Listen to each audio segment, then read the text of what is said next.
A quote that means something to me is that without the rain, there could be no rainbow.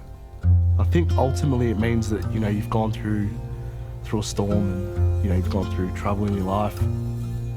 You can work past that and past that there's a beautiful life waiting for you. Yeah, I was born and raised in Melbourne. My mum and my dad and my 3 older brothers. My parents are Italian immigrants, moved over here in the late 60s.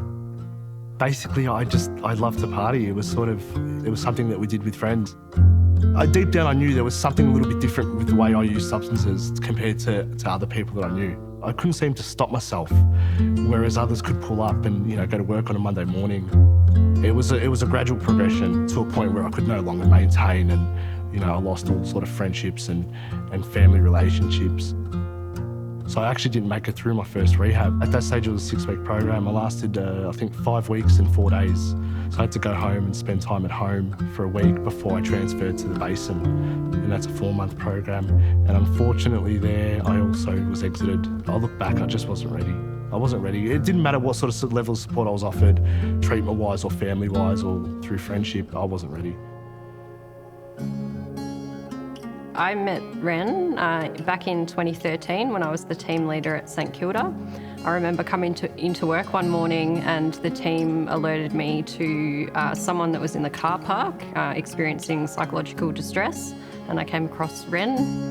Fast forward here in Bendigo. Ren had made his journey all the way to Bendigo. His family supported the move in an attempt for him to have an opportunity for recovery away from his kind of past life. Ultimately, I had a significant overdose, waking up and seeing my mum there and stuff like that, and I think that was it for me, and speaking to the doctors and stuff like that. And he's like, I'm not sure how many more chances you have in life, and this is one of them.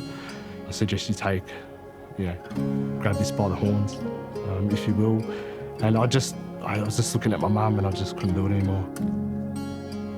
After leaving rehab, I spent a bit of time at home, not doing too much, and it got to the point where my brother walked into my room one day and he opened the blinds and he said, what are you going to do with your life? And I said, I'm not sure.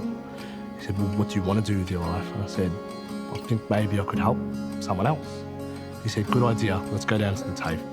Ren then started placement with us and went on to become an AOD support worker.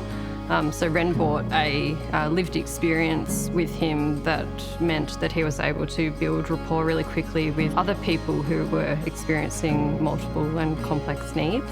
He really excelled in being able to work with people presenting in crisis. And yeah, he made his way up from a support worker to practitioner and then to team leader, and he's now the manager of our intensive services program here in Bendigo. For everything in my life that is anything good is directly related to the Salvation Army, by getting clean, by doing placement, employment. I've met amazing people at the Salvation Army, including Rochelle. We met here at the Salvos. She started doing a placement here, like I had many, many years ago. We sort of hit it off.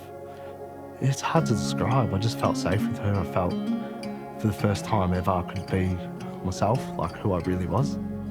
And being a dad is, it's my identity now. It's everything to me. She has me definitely wrapped around her little finger. Just the excitement, because I never thought I'd get there.